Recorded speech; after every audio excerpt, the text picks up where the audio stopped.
अभी सक्षमता 1 से जो लोग आए थे, उन लोगों का आज तक HRMS पर ऑनबोर्डिंग नहीं हुआ है और उन लोगों को 5 माह से वेतन नहीं मिला है। जीओबी मद से वेतन पाने वाले जितने शिक्षक हैं, उनको अलॉटमेंट नहीं दिया गया है। 4-4, 5-5 महीने से उन लोगों को वेतन नहीं मिला।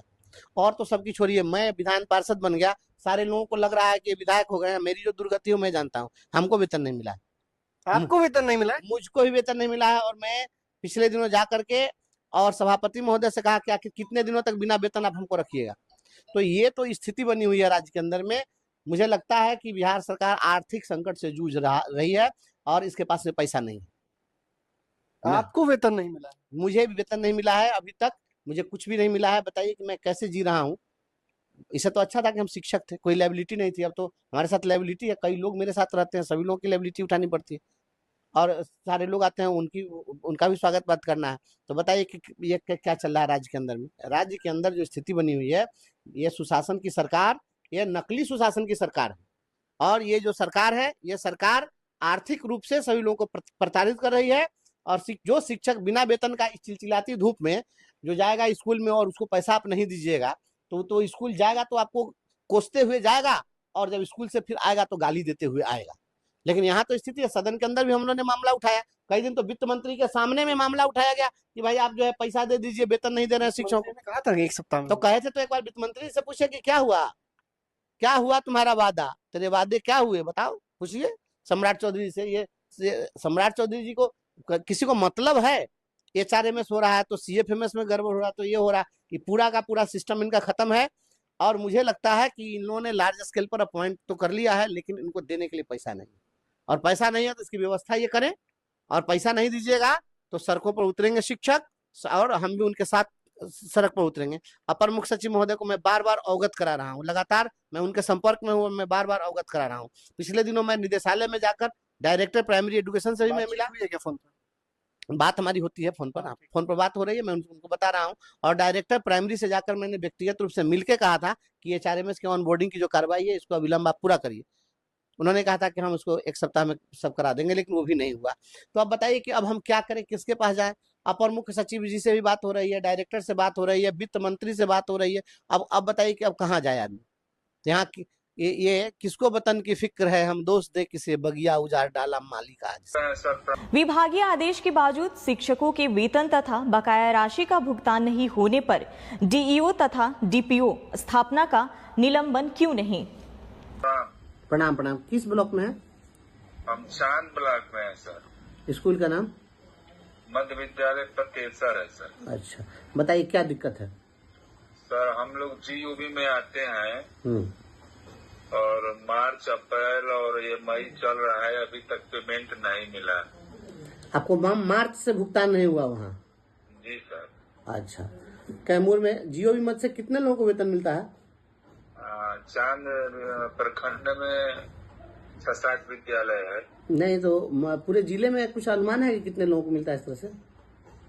सर अब जिला का तो जानकारी नहीं है।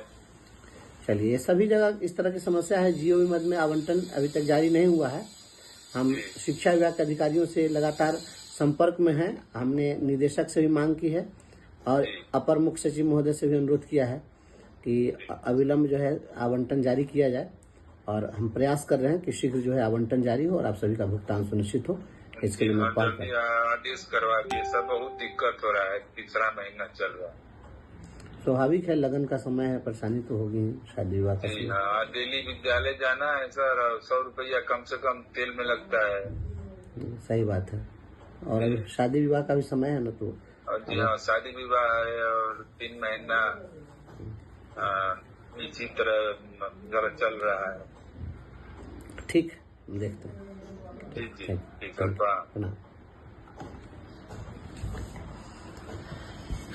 शिक्षकों को लगन का समय है, इस लगन के समय में शादी विवाह है, सभी जगह जाना पड़ता है, न्योता है, चुमावन है।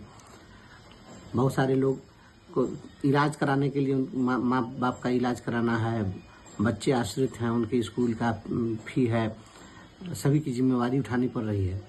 और इतने दिनों से वेतन मिला है। ये तो कैमूर के साथी थे, इनको तो मात्र 3 माह के वेतन की बात कर रहे हैं।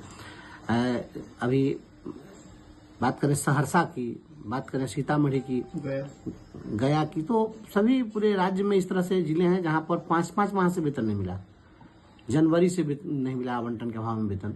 तो बिना वेतन के कैसे संभव है? और अपर मुख्य सचिव आदरणीय सिद्धार्थ साहब से मैं यह आग्रह करता हूं कि आप तो संवेदनशील लोग हैं। आप सोचिए कि अगर कोई शिक्षिका अगर दुर्घटनाग्रस्त हुई है तो आप अस्पताल में गए हैं मिलने के लिए, अगर उसको वेतन नहीं होगा, उसके पास पैसे नहीं होंगे तो उसका इलाज कैसे होगा? अभी हमारे मरवन प्रखंड की एक शिक्षिका जो है वो एक्सीडेंट कर गई है बहुत बुरी तरह से। उनके हस्बैंड भी उस एक्सीडेंट में 40 या 42 टाँके लगे हैं, एम्स में भर्ती है। कैसे इलाज होगा? कहाँ से पैसा लाएगा शिक्षक? तो मानसिक रूप से पैसा के बिना ये हर व्यक्ति जो है इतना टॉर्चर हो रहा है। और आप यह एक ढिढोरा पीट रहे हैं कि गुणवत्तापूर्ण शिक्षा। ये कौन सी शिक्षा आप दे रहे हैं? बिना वेतन का शिक्षक काम कर रहा है, प्रतिदिन सैकड़ों फोन हमारे पास आता है, क्या जवाब दें हम लोग? हमसे अपेक्षा रहती है, मैं तो कोई कार्यपालिका नहीं हूँ, मैं वित्त विभाग और शिक्षा विभाग का पदाधिकारी तो नहीं हूँ कि मैं खुद से कुछ कर दूं।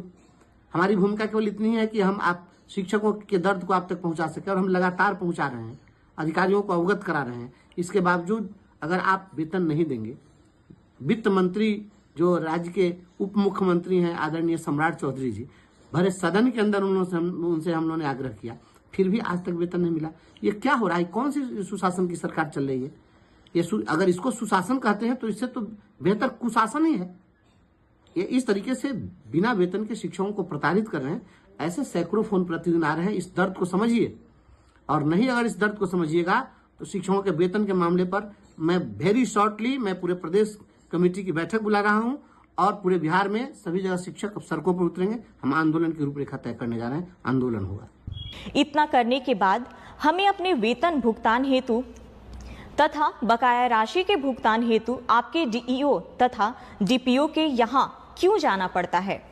हम शिक्षकों को भी अपनी मां तथा अपने वृद्ध पिता का इलाज कराने हेतु पैसे की आवश्यकता होता है। आपने अपने हालिया भाषण में कहा कि शिक्षक का नौकरी कोई रोजगार नहीं है कि यह पैसे के लिए किया जाए।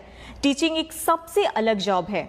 लेकिन अब जो देख के मुझे लगा कि हमारे शिक्षक कार्यालय, शिक्षा विभाग का कार्यालय जो है, अब वेतन तभी उसकी निकासी होनी चाहिए जब हमारे टीचर्स का वेतन पहले निकासी होगा। सबसे पहले जो फर्स्ट राइट है, पहले टीचर्स का वेतन निकासी होगा, उसके बाद ही हमारा जो सरकारी कार्यालय है उसका होगा। यह मैं पहले भी कह चुका हूं और मैंने लास्ट टाइम इसकी चेतावनी भी दी थी, और इस बारे में शिक्षा विभाग बहुत सीरियस है।